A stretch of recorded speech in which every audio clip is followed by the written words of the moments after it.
Football starts this Saturday, boys. I don't know if you remember that, but there's a game in Dublin. It's the biggest highlight of the weekend. It's not a ranked matchup, but it is Georgia Tech is playing Florida State in Dublin. So you have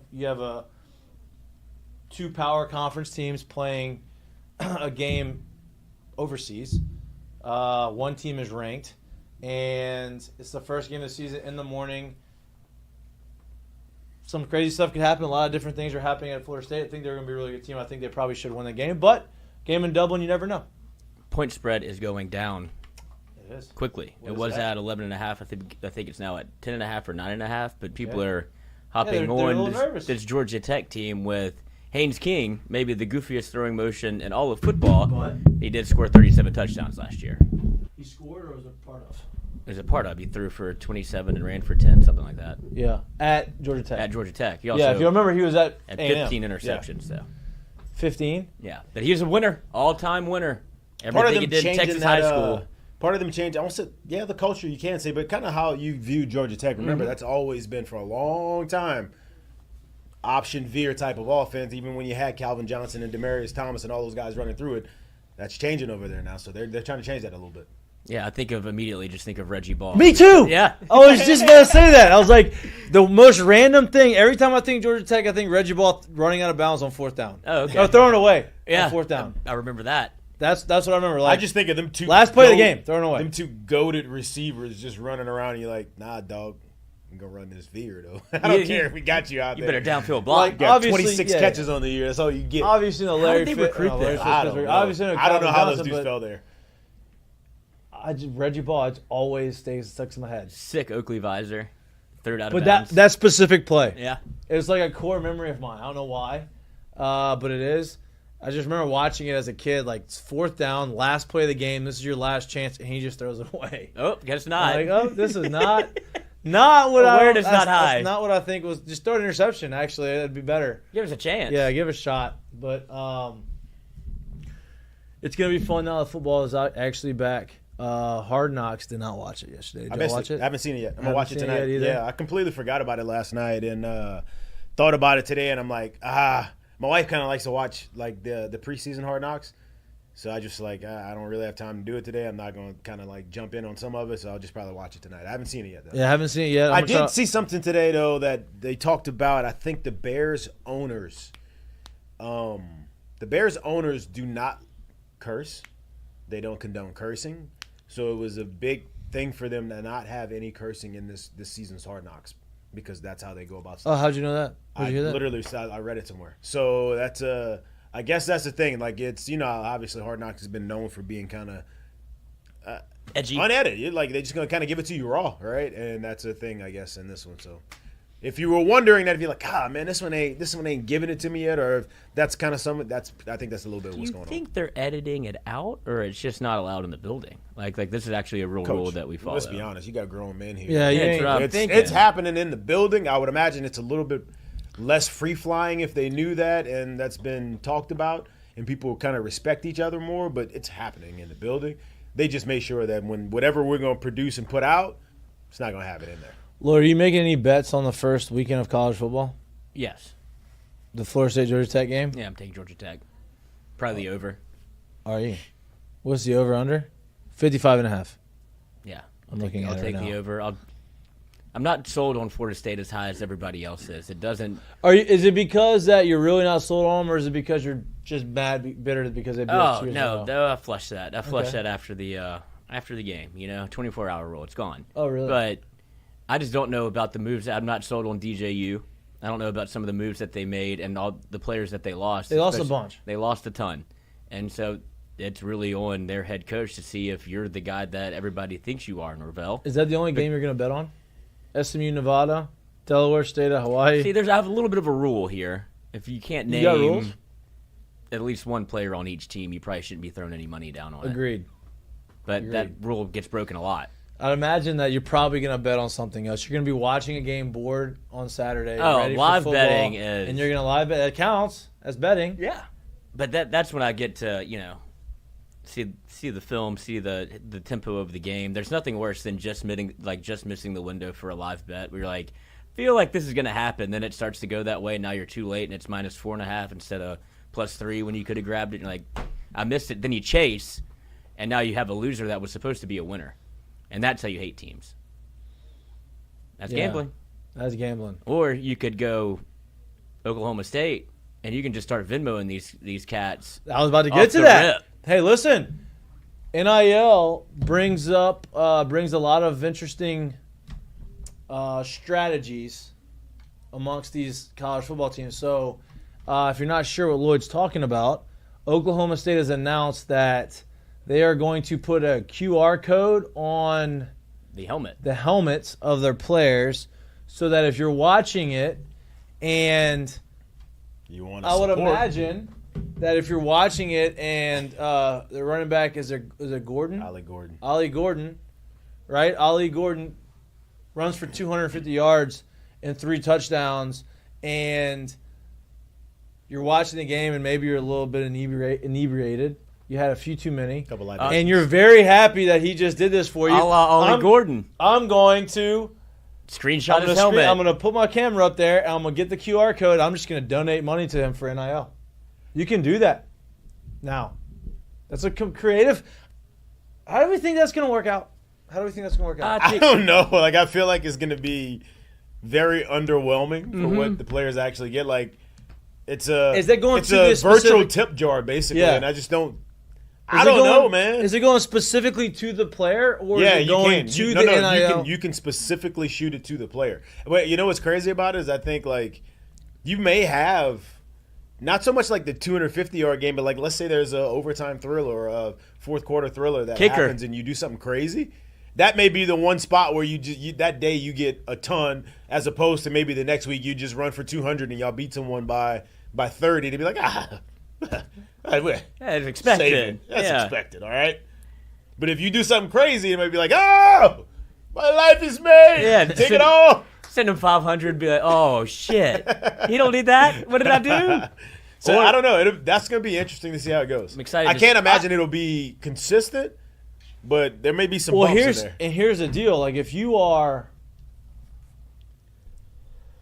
the team gets hot, right? Like, in 2019, how much money do you think people would have donated to LSU players at that time? You see what I'm saying? Like, if they had a QR code and said, hey, you can go and take a picture of Joe Burrow's helmet and you can give him money, Joe Burrow would have made a bunch of money. Jamar Chase, all those guys would have made a bunch of money because you got a lot of momentum. You got other people around the country watching.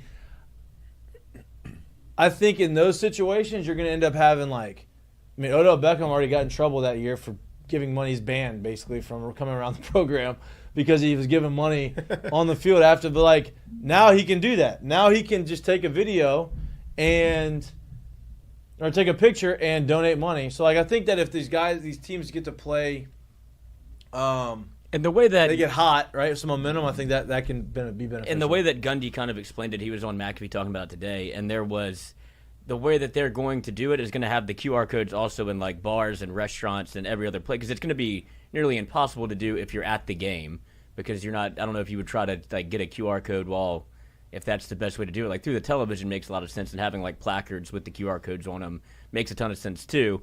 I am excited for the first player to jump into the stands after a touchdown or what have you and get his QR code scanned in the stadium, by the student section. Oh yeah. You have to be quick on the trigger. Yeah, you can't. But I mean, that's once you get the it's first already picture hard enough of somebody to get it. Taking a picture of the QR code, that's the future. Yeah.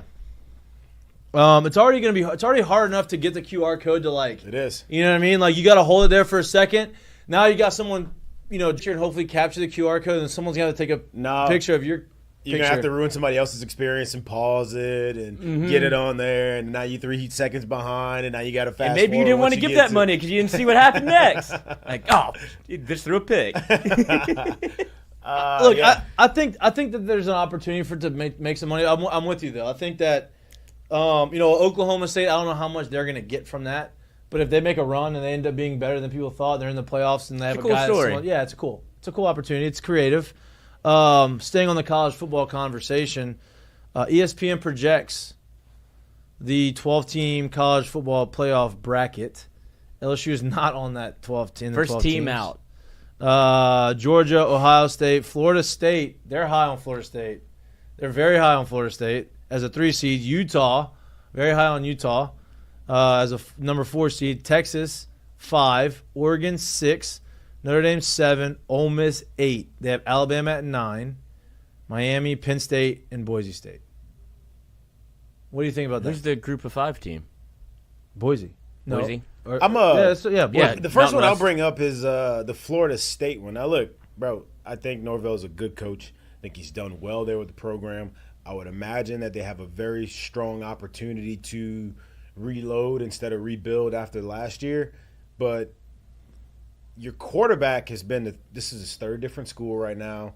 He got his seat taken in the ACC by, I think, a freshman quarterback. He goes out west, then comes back to this conference again. I don't know how there's not more questions about if he can lead a team, because when I look at Clemson, in my mind, the downfall of when Clemson kind of started falling from graces, if you will, was when he was at the helm. So why all of a sudden, just because he's here, is it so thought that, hey, they're still this top tier team? Why isn't there more questions about, hey, can he actually get it done? Now, look, I get it. This is like his 5th or 6th year in college football. So you would imagine, like at some point you should be able to do this. But I feel like there should be more questions about that team, especially after everything that they lost last year, and then bringing in a guy who's got a lot of questions about him, if you ask me. Yeah, look, he not only did he not do it at Clemson, he had to transfer out of Clemson to go to Oregon State. Mm-hmm. And, look, was better at Oregon State, but Oregon State was a very much of a we're going to hand it off, play action type offense. It wasn't relevant. Let's just put it like that. You can say it was better, but that team wasn't relevant because he showed up there. So. Right. Like, they won, and they probably did better than they thought they were going to do, but it wasn't – it was a methodical type of offense, right? Complete opposite of what they ran last year at Florida State. Mm-hmm. So, look, not only the quarterback position, you lose Keon Coleman. Don't you lose? Do they lose the other 6'7" receiver, or is he back? I think he's Johnny something. I think he's back. No. I think he's gone. Yeah, he's gone. Johnny Wilson's gone. You lose Jared Verse. Yeah. You lose Benson. You lost a D tackle as well. That was really good. You lost a really good running back. Why on earth are we sitting here saying for sure this team's going to reload and be good? Admittedly, we're not following them as closely as we're following LSU. So I don't know. But I don't need to. Like I know they lost all of those guys, and then you're bringing in a guy who's never been at the front, never been front and center on a winning, like a team that's looked at as like a national championship contending team. Yeah. Right. So then why all of a sudden do we look at it as like, yeah, he's going to lead them right back into it? I think there should be more questions there. Look, you talk about Florida State, right? I'm with y'all, right? Obviously, Georgia, you'd imagine they're going to be good. Ohio State, look, I think they're going to be good, but, like, still, is Will Howard that good at quarterback? Like, they got rid of McCord because he wasn't good enough for them, even though they were basically one game away from making it into the playoffs last year. And now you bring in Will Howard who, like, a lot of hype, and you're bringing Judkins and all this stuff, but like, do they play Oregon this year? Is Oregon on Ohio State schedule this year? But even take away Ohio State. I'm not sold on Notre Dame. They play Oregon October 12th. Okay, so big weekend. Somebody's getting married that weekend. LSU Ole Miss. Mm-hmm. That's the day before my birthday. That's why it's the big weekend. Friend of mine's friend is getting married that weekend. What a disaster that is. I texted him. He said. He goes, it hurt. Like it makes me want to throw up that this would be the weekend. Hey, I actually saw the schedule for that weekend. It's insane. Unbelievable. It's the best week in college football. So ridiculous you would actually have a wedding that weekend. Listen to me. The LSU Ole Miss game, you'd imagine is going to be a night game. Normally, y'all see me on tailgate. I like to walk around and roam and, let my wings fly and do the whole deal. I'm a pop a squat at a specific tailgate and ain't leaving. Because normally I don't watch a ton of games because I'm walking around. There's like 6 games that week that are like marquee games. I'm watching them. Yeah, I'm watching. But my wife will be happy about that. I think. Yeah, that's definitely a thing. But damn, what were we saying before that? We were talking about Ohio State, Oklahoma, Texas, Oregon, Ohio State. This is their schedule. Ole Miss, LSU. No, this is that October 12th weekend. Oh, well, but they play Oregon. When you bring up the Ohio State, I'm gonna be honest with you, bro. With the roster that they have over there this year, even if you're not that sold on Will Howard, if they're losing to Michigan and Oregon, or Oregon and Penn State, or Penn State and they'll have a new coach. because that roster's goofy Yeah. right now. So I do expect them to be a team that could be a top 12 team at the end of the year, because I just don't see them losing to two teams, whether or not the quarterback is the one that could put them over the hump, like the legit hump. Right. I do expect them to be a top 12 team, though. If Ohio State fires Ryan Day after this year, that would be insane. He's 56-8 with all losses either coming in the playoff or Coach, Michigan. Well, Did you see the roster that they have together? I do. I And know. if they lose to Michigan again and they have that roster and they maybe miss the playoffs, I think it's about as you can set that today that he's gone. I think that's pretty honest to say that. You know how loud that noise will be? Yeah. You know how fast he'll get hired? And then you think they fire him and they just bring up Chip Kelly? Chip Kelly made it very clear he does not want to be a head football coach. Yeah, anymore. right. He wouldn't have. He wouldn't have left. Because To he go, didn't want to do that. Yeah, he was the head coach. He's like, I'll go be an OC. Look, I can tolerate Ohio State in these rankings. Well, you have to. That's what I think. I don't, This it's just it's preseason Exactly. fodder. But that's why Exactly. Florida State's in this conversation. That's why Notre Dame's in this conversation. 'Cause you have to pick somebody out the ACC. and Utah's in it because Cam Rising's coming back and they're playing in a conference that is very winnable. Right. And that's what I think. They're trying to find somebody out the ACC. And they're like, well, Florida State went undefeated last year, so you might as well pick them. But I don't think they have 18 freshmen listed on the 2 deep. Who, Florida Yeah. State? Yeah. And the simple fact that you have them as like a top 4 squad. Yeah, too. like they're in. Not like, hey, they're in, or they may lose 1 or 2. I'm like, God, I don't know. I love it. I can't wait to see it, though. I'll be honest with you. Yeah, they have to win in the conference. That's how they Miami, get in. huh? Everybody wants Right. Miami back to be back. Like they always want Miami to back. Miami's Yeah, man, that's a lot of. There's always a lot of love around Miami. It does make the sport a lot more fun when Miami is good. It's just tell it spade a spade. Yeah, that's the same conversation you could have about Texas, where it feels like every year you're like, well, watch out for Texas. This is their time. They're going to be back. well. Texas. then they I finally- think, I mean, proved it last took year that they were back. 15 years. Yeah, right. Finally, since Vince Young, right? Yeah, Like that's like 2006. yeah, like the first time they were kind of relevant. Since then, I mean, I think they probably had some other decent seasons, but like that was really the first time they were like, okay, this team can go out and beat anybody. You know. I tell you right now, if this thing fell, They did lose 2 running backs though. Yeah, crazy. If this thing fell exactly how this happens, which is obviously a very low chance of that happening, it would be such a travesty to see in the first round Ole Miss playing at Alabama. Yep. That's a matchup that can't happen in the first round of the playoffs. And that's the next question. Do you think that they're going to, I don't want to say dictate. Yes, they will try to Yes. dictate. They are going to try to not make that happen. First round, basically another regular season matchup of Ole Miss, Alabama, a team that they played. They don't have to be SEC. It could be 2 ACC teams or whatever. If they played in the regular season. trying to avoid that. Yes. And right? I think that's what they want. They would rather get in like a Big 10, Big 12 versus SEC, like where you course. get the full drama of Penn State coming to Baton Yeah, Rouge. I think this That- would be Would be electric. Not so Happy Valley. That would be electric. If Penn State came to Baton Rouge. James Franklin would You wouldn't love it. not have a great time. yeah. the possibilities are endless. Let's just be honest. But I do think if there's any years that when they put this thing together and there's 12 teams that gets in, if there's any way to kind of manipulate, if you will, if that's what you want to call it, to where it's not same conference against same conference on those playoff games, I think this year would be that year. Now going forward, I don't know, because the proof in the pudding has been, and I'm not sure it'll stay that way, but the proof in the pudding has been is that the SEC has always found a way to rise to the top of this thing. So if it continues to go that way, you may start seeing more matchups like that in the first round. I just don't think that this year would be the year that they'll make something like that happen if they can avoid it, if you will. Yeah, they want to roll this thing out and prove And not- maximize it. Yeah. No, literally legit maximize it. I do still think there's going to be some first round blowouts still. I definitely think that. Yeah, I think you're going to start the playoffs and there will be some first round absolute blowouts. Yeah. I think that's going to happen. I mean, I agree. I mean, you're going to. Well, the first 4 aren't. They'll get Right, buys. right, but like the 5th team's playing the 12th Yeah, team, but which like is probably the going to fifth be team the could be the second place team and the team that Exactly, loses in right. the SEC championship. like then or they Notre might- Dame because the 5th place team, if they're really good, whoever it is, and they go and play a group of 5 team as a 12 seed, Right. that has a chance to Kick be the an living shit out of absolute them. blowout, unless it's like Cincinnati from a few years back, Yeah. and they're really good, But Liberty. it's here, boys. It's so exciting. But with that article that you brought up, LSU was the last team out, or the first team out, excuse me. So they would be one of the teams that If you go 10-2, but you didn't win your conference, and then you have the Group of 5 team get in, you have Notre Dame get in, that's when you start looking around going, how many SEC teams are they going to take? And in this model that ESPN did, LSU, perfect fan base to pick to fall just outside the college football playoff. Really well done. But that is where you get into the conversation of if you're 10-2, but you didn't win the SEC and they don't put you in, it's like, well, that's the perfect reason why they want to go to 16.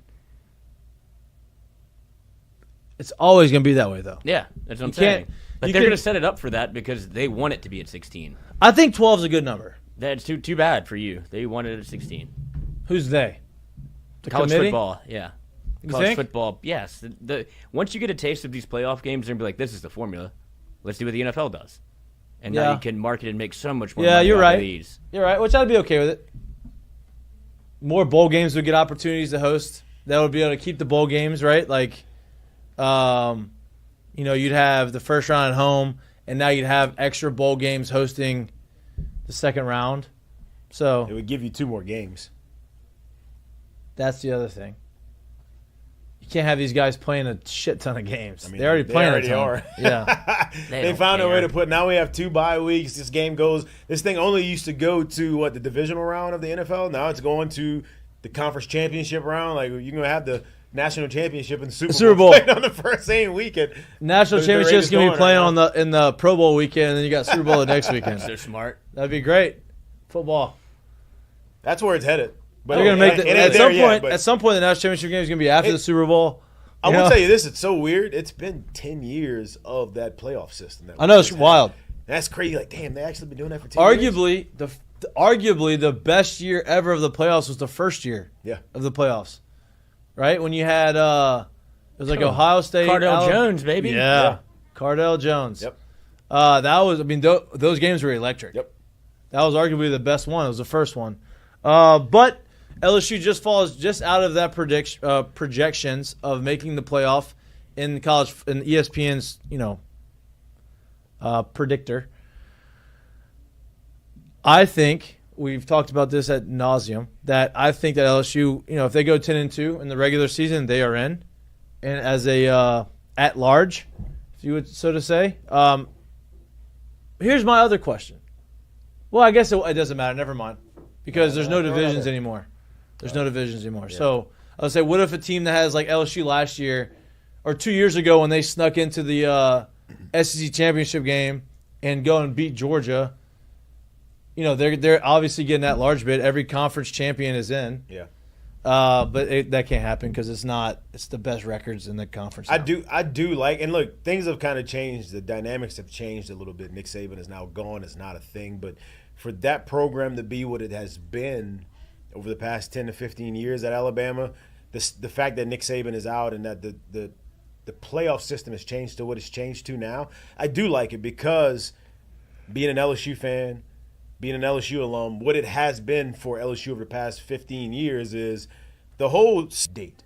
And if you don't get it done, your season is pretty much over. And if you get it done and at that day in the first week in November, then there's hope for the rest of the season. Now, look, I love the thought of being able to live and die on every game, which I still feel you really do get that feeling because you still really do need to get to that 10-win mark to kind of feel safe, if you will, to get into the playoffs, which is 10 wins in a regular season. It's nothing to sneeze at, right? I like that there's a chance that you get to November no matter what the record is, and you still have a chance to, hey, if we lose here, we can still go. Because let's say you get to November this year and you beat Alabama, but you slip up against Oklahoma. In the years past, you're cooked. You're going to the Sugar Bowl. It's over. Like you don't have a national championship chance. I like that that's changed now. You get 10, you get a chance to dance, and you're in. So I do think the way this system is kind of played out right now, and I won't say played out, but the way it's set up, I like it the way it's set up more. Because of what the gauntlet of the SEC is. Until you look at the SEC football official tiebreaker rules, which came out today, and it is a shit show if you get far enough down this list, which it feels like they did because last year at the Mountain West they came up with a computer formula to decide their champion. And now for the SEC, obviously, if in the event of a tie between two teams competing for a place in the conference championship game, the following procedures will be used, hang with me here, will be used in descending order until the tie is broken. Head-to-head competition amongst the tied teams, record versus all common conference opponents among the tied teams, Record against, highest or best placed common conference It's going to opponent make my head hurt. in the conference standings, and proceeding through the conference standings among the tied teams. Cumulative conference winning percentage of all conference opponents. Capped relative total scoring margin versus all conference opponents. The last and final one, random draw of the tied teams. They're just going to pick one. If all of them is A through E and they can't find a disparity. Friday Night Lights. Yeah, ain't no such thing as curses. Friday Night Lights. They're going to go do the coin flip in a diner. Old coin. Old coin. No such thing as What coincidences. that old fuck tried to cheat. Did. That And old. it- Oh, it's an old